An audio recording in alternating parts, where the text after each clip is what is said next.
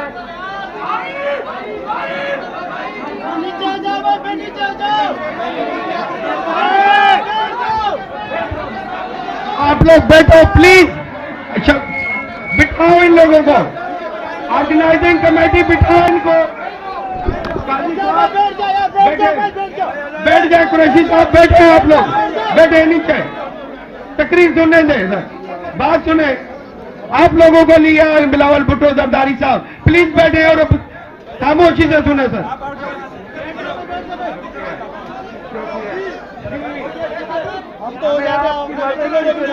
آپ کی ساتھ کی ضرورت ہے تاکہ ہم اپنا میڈیا کا آزادی، بولنے کا آزادی، فریڈم آف اسپیچ کو بھی واپس لے آ سکتے ہیں، تاکہ ہم آئین کا اور قانون کا بالادستی کو واپس لے آ سکتے ہیں، تاکہ ہم آپ کی جمہوری حقوق کا، آپ کا ووٹنگ کا حق کا، آپ کا پارلیمان کی آزادی کو واپس لے آ سکتے ہیں. جب تک آپ آزاد نہیں ہوں گے، جب تک آپ کے پاس آپ کے آئینی حقوق نہیں ہوں گے، تب تک ہم عوام کے مسائل حل نہیں کر سکیں گے. جب تک پارلیمان ایک ربر اسٹیمپ رہے گا، جب تک ہمارا میڈیا سلیکٹڈ میڈیا رہے گا، تب تک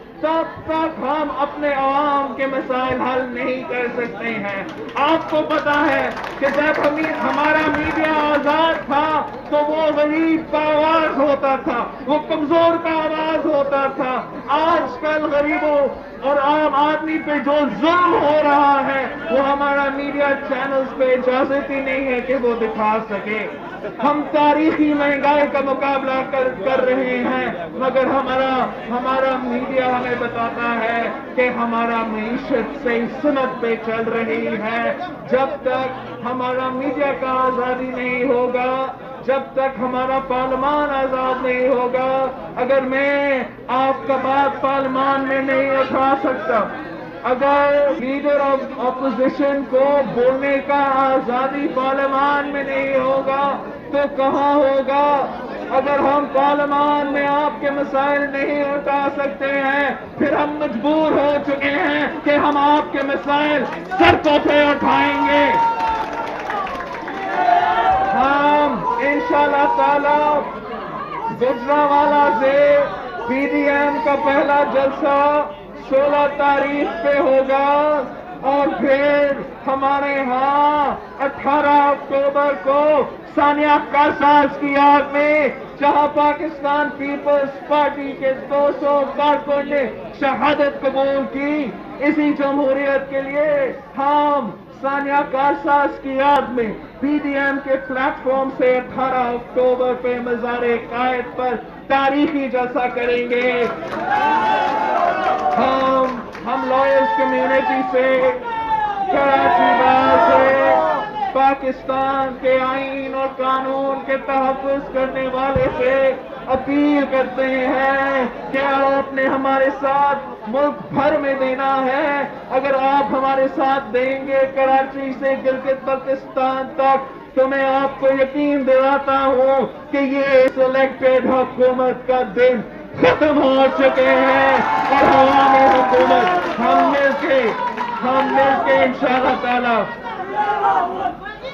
کے انشاءاللہ تعالی بنائیں گے.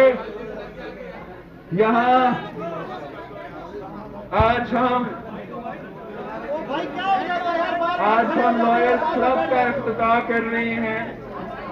اور میں بہت آپ سب کا شکر گزار ہوں کہ آپ نے شہید ذوالفقار علی بھٹو کا نام اس لائرز کلب کا رکھا ہے،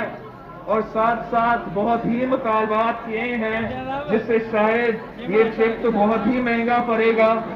مگر میں آپ کو یہ یقین دلاتا ہوں کہ جو بھی آپ کی مطالبات ہیں وہ ہم پورا کرنا چاہتے ہیں، مگر اس میں ایک شرط ہے، ایک کنڈیشن ہے کہ آپ نے ہمارے ساتھ دینا ہے. ہمارا اس جدوجہد میں اسپیسیفک ایک ہمارا مطالبات ہے ہمارا جو صوبہ کا حق ہے، جو ان کا فائنینشل شیئر ہے، وہ نہ این ایف سی کی طرف سے دیا جاتا ہے، نہ ان کا فیڈرل ٹرانسفرز پہ دیا جاتا ہے، نہ جو ہمارا پیسہ، چاہے وہ ملیر کا پیسہ سپریم کورٹ میں پڑا ہوا ہو یا اس صوبے کا پیسہ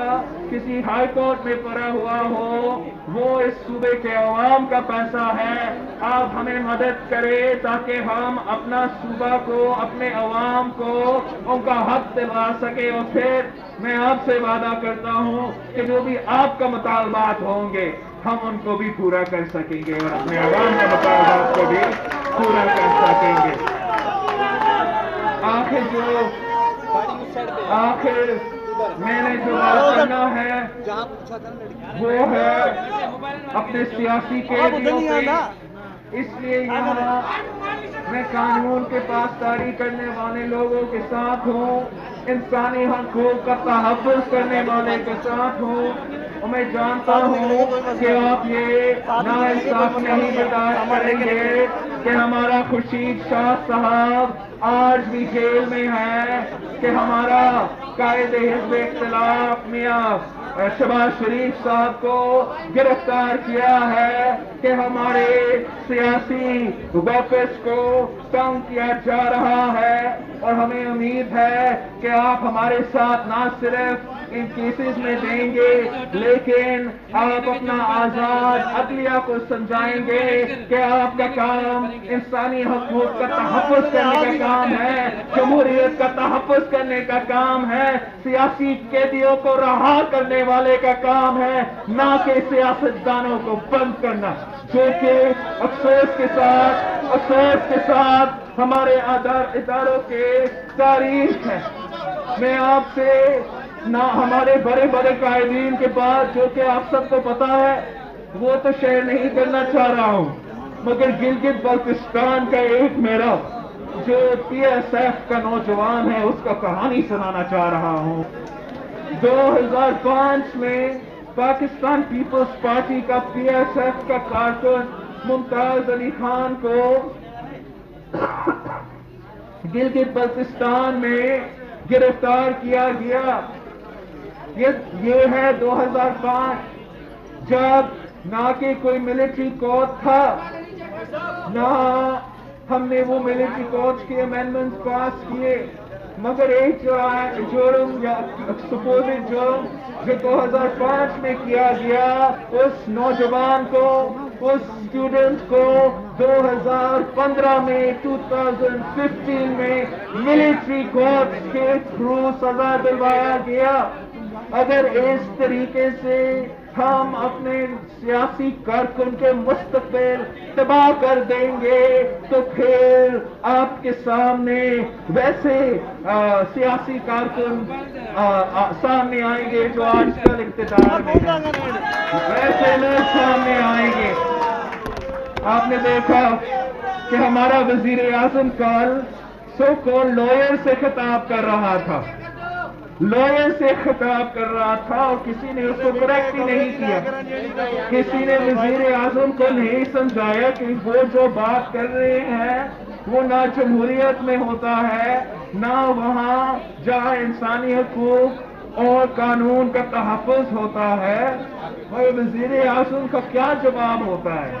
ہم کہتے ہیں تو سلیکٹڈ ہو، یہ ہائیبریڈ نظام ہے، آپ نے ہمارا جمہوریت، ہمارا انسانی حقوق سب کچھ پہ ڈاکہ ڈالا ہے، اور خان کہتا ہے کہ وہ جمہوریت ہے،